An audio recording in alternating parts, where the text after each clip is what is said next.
Olá a todos, bem-vindos a mais um mergulho profundo aqui no The Deep Dive. Uba! Hoje vamos explorar um tema que, vamos ser sinceros, todos nós já enfrentamos: o poder do autocontrole. É verdade? E para nos guiar nessa jornada, temos como base o livro O Teste do Marshmallow, que analisa a famosa experiência de Stanford. Ah, sim. Você se lembra? Aquela em que davam a crianças a opção de comer o marshmallow na hora ou esperar um pouco para ganhar dois. Clássico. Eu confesso, se me colocassem nessa situação, provavelmente cederia à tentação na hora. Ai, também. Mas o que me fascina é como esse teste, aparentemente simples, Hum. revelou conexões surpreendentes com sucesso na vida adulta. É sério. É sério. Estão falando de notas altas no SAT, habilidades sociais, até mesmo IMC mais baixo. Caramba. E para nos ajudar a desvendar os mistérios por trás do marshmallow, temos a companhia de um expert no assunto. O que te fascinou nesse estudo? Sabe, o que me intrigou foi como a pesquisa desafia a ideia de que a força de vontade é algo fixo com a qual você nasce e pronto. Interessante. O teste do marshmallow mostra que, na verdade, é mais como um músculo. Você pode fortalecer seu autocontrole ao longo da vida. Nossa. E isso impacta não apenas resistir a um doce, mas também nossas decisões, relacionamentos ou até mesmo nosso destino. Exatamente. O livro nos transporta para a década de 1960 na Bean Nursery School da Universidade de Stanford. Que legal. Imagine a cena. Uma sala, uma criança, um marshmallow e uma promessa. Comer um agora ou dois depois. É uma decisão difícil. Era o início de um dilema delicioso. E o livro descreve tudo nos mínimos detalhes, desde a sala até as reações hilárias das crianças. Adoro esses detalhes. E o mais interessante é que o objetivo inicial não era prever o sucesso futuro, mas entender o processo de adiar gratificação. Faz sentido. Os pesquisadores queriam saber Uhum. como as crianças lidavam com a tentação, Sim, sim. quais estratégias elas usavam. Ah. E o livro não decepciona. Tem cada história engraçada. Conta. Teve criança que tentou comer o marshmallow aos pouquinhos, como se pudesse enganar o pesquisador. Ah, não. Que espertinho. Mas o que realmente me impressionou foram os resultados a longo prazo. Uhum. É de arrepiar. Sério? O estudo acompanhou essas crianças por décadas e descobriu que aquelas que conseguiram esperar pelo segundo marshmallow tiveram, em geral, mais sucesso em diversas áreas da vida adulta. É mesmo. É isso mesmo. Notas mais altas no SAT, melhor desempenho professional, relacionamentos mais estáveis, até um IMC mais baixo na vida adulta. Nossa, que incrível. E aí que a gente se pergunta, como é possível que a capacidade de esperar por um doce tenha tanto impacto na vida? Pois é, né? É só um marshmallow afinal. Exato. É só um marshmallow afinal. Qual é a explicação por trás dessa correlação? O livro mergulha fundo nessa questão, desvendando o funcionamento do nosso cérebro. Ele apresenta o conceito dos sistemas quente e frio. Interessante. O quente é impulsivo, movido pelas emoções e pela gratificação imediata, tipo, quero doce agora. Entendi.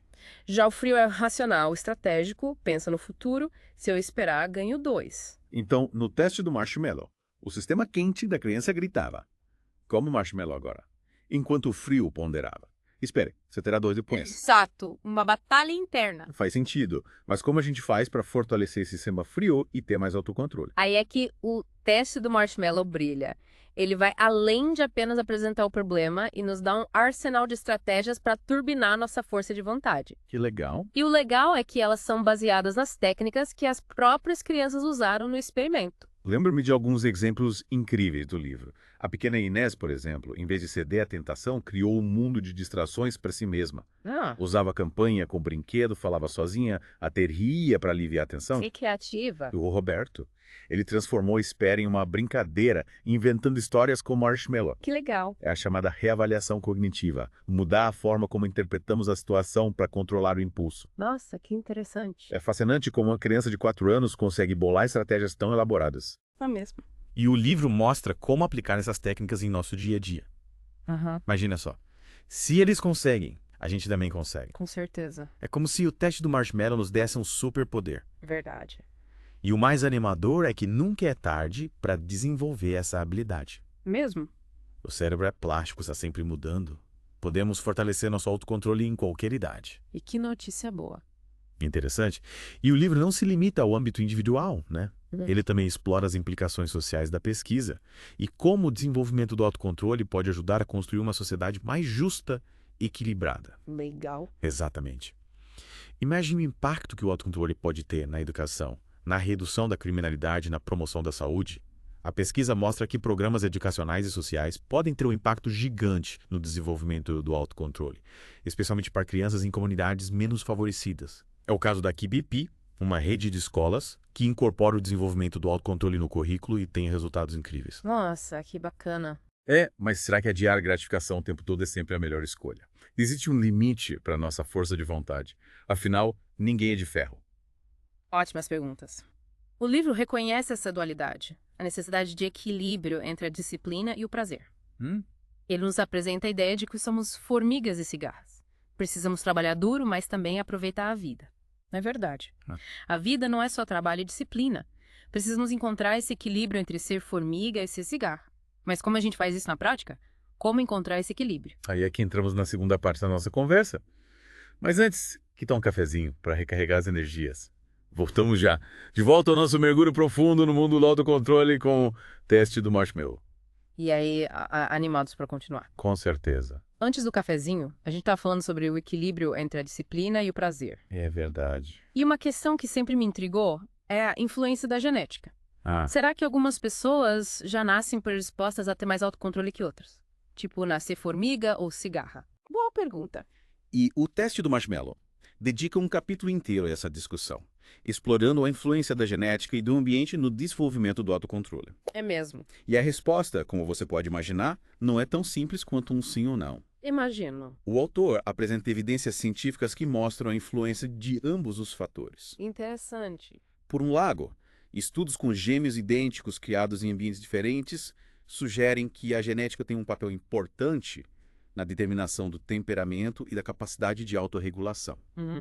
Mas, por outro lado, a plasticidade cerebral, ou seja, a capacidade do nosso cérebro de se transformar ao longo da vida, também é fundamental. É verdade. As experiências que vivenciamos, a educação que recebemos, tudo isso molda a nossa capacidade de autocontrole. Sem dúvida. Então, não podemos usar a genética como desculpa para a falta de autocontrole.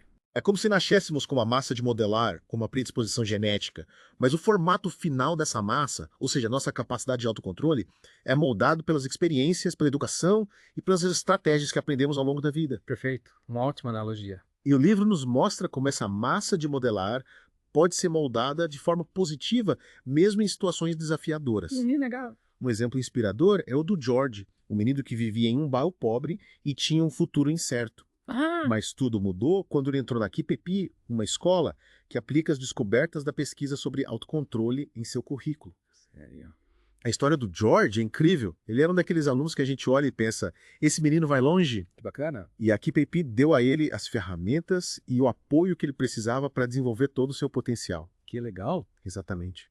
A KPP ensina aos alunos não só as matérias tradicionais, mas também habilidades socioemocionais, como autocontrole, perseverança e foco. Interessante. E o George, que antes era um menino inquieto e desmotivado, se transformou em um aluno dedicado e determinado, conquistando até uma bolsa de estudos para a Universidade de Yale. Nossa, que história inspiradora. História inspiradora. Mostra que o autocontrole não é um privilégio, mas uma habilidade que pode ser aprendida e cultivada por qualquer pessoa, independentemente de suas origens. é verdade. Mas, como falávamos antes, o livro também nos alerta sobre os perigos do excesso de autocontrole. Adiar a gratificação o tempo todo pode nos levar à exaustão, à frustração e nos impedir de aproveitar a vida. Com certeza. O livro aborda o conceito de fadiga da vontade, a ideia de que nossa capacidade de autocontrole é um recurso limitado que se esgota com o uso excessivo. É verdade. A gente precisa saber dosar nossos esforços, reconhecer nossos limites. Concordo. E para evitar essa fadiga da vontade, o livro sugere a criação de planos sintão, ou seja, definir previamente como reagiremos diante de determinadas situações. É como se programássemos nosso cérebro para agir no piloto automático, sem gastar energia com decisões difíceis no calor do momento. Faz sentido? Exatamente. Se você está tentando emagrecer e se depara com uma mesa cheia de doces, seu plano sim, então, poderia ser: se eu sentir vontade de comer doce, então vou comer uma fruta. Boa ideia. Ou, se você está tentando economizar dinheiro e surge uma promoção irresistível, seu plano sim, então, seria: se eu sentir vontade de comprar, então vou esperar 24 horas antes de tomar a decisão. É como ter um manual de instruções para lidar com as tentações. Verdade. Mas, e quando a gente escorrega? Acontece. Acontece de traçarmos planos incríveis, mas na hora A, a força de vontade vai para o espaço e a gente acaba cedendo. É normal. com lidar com essa frustração. O livro nos ensina que os deslizes fazem parte do processo de aprendizado. É verdade. A gente não pode se culpar demais. O importante é aprender com os erros e usar essas experiências para fortalecer o autocontrole no futuro. Lembre-se, o objetivo não é ser perfeito, mas sim progredir. É verdade. Errar faz parte do jogo. Mas, além de resistir às tentações, o que mais podemos fazer para fortalecer nosso autocontrole? O livro destaca a importância de cultivar emoções positivas, como o otimismo e a autocompaixão. Afinal, quando estamos de bom humor e confiantes, fica mais fácil lidar com os desafios e resistir às tentações. E em momentos de dificuldade, precisamos ser gentis conosco mesmos, reconhecendo nossos limites e celebrando nossos progressos. Então, para ter mais autocontrole, não basta só dizer não para as tentações, a gente também precisa cultivar emoções positivas e ter autocompaixão. Exatamente. É como se o autocontrole fosse um jardim que precisa ser cuidado com carinho, regado com doses de otimismo, autocompaixão e, claro, estratégias eficazes para lidar com as tentações. Perfeito. E por falar em desafios, o livro também aborda a questão da fadiga de decisão, a ideia de que nossa capacidade de tomar decisões se esgota ao longo do dia. É como se nosso cérebro ficasse cansado de tanto pensar e escolher. É verdade. Nossa, isso faz muito sentido. Eu, por exemplo, no final do dia já não tenho energia para tomar nenhuma decisão importante. É pizza e Netflix direto. Ah, eu também. Mas como a gente pode evitar essa fadiga de decisão? O livro nos dá dicas práticas para gerenciar a nossa energia mental, como criar listas de tarefas, delegar responsabilidades e reservar tempo para descansar e carregar as baterias. E uma dica que achei especialmente útil é evitar tomar decisões importantes quando estamos cansados ou com fome. Nesses momentos, nosso sistema quente, impulsivo, está no comando e a chance de fazermos escolhas erradas aumenta consideravelmente. Então, nada de decisões importantes de barriga vazia. Exatamente. Mas, além de gerenciar nossa energia mental, o livro também destaca a importância do autoconhecimento. Afinal, para ter autocontrole, precisamos saber quem somos, quais são nossos valores, objetivos e motivações. Com certeza. O autocontrole não é um fim em si mesmo, mas sim uma ferramenta que nos ajuda a alcançar aquilo que realmente importa para nós. E para usar essa ferramenta com sabedoria, precisamos nos conhecer a fundo. Concordo plenamente. E o que mais te impactou nessa conversa? O que você leva para sua vida depois desse mergulho no mundo do autocontrole?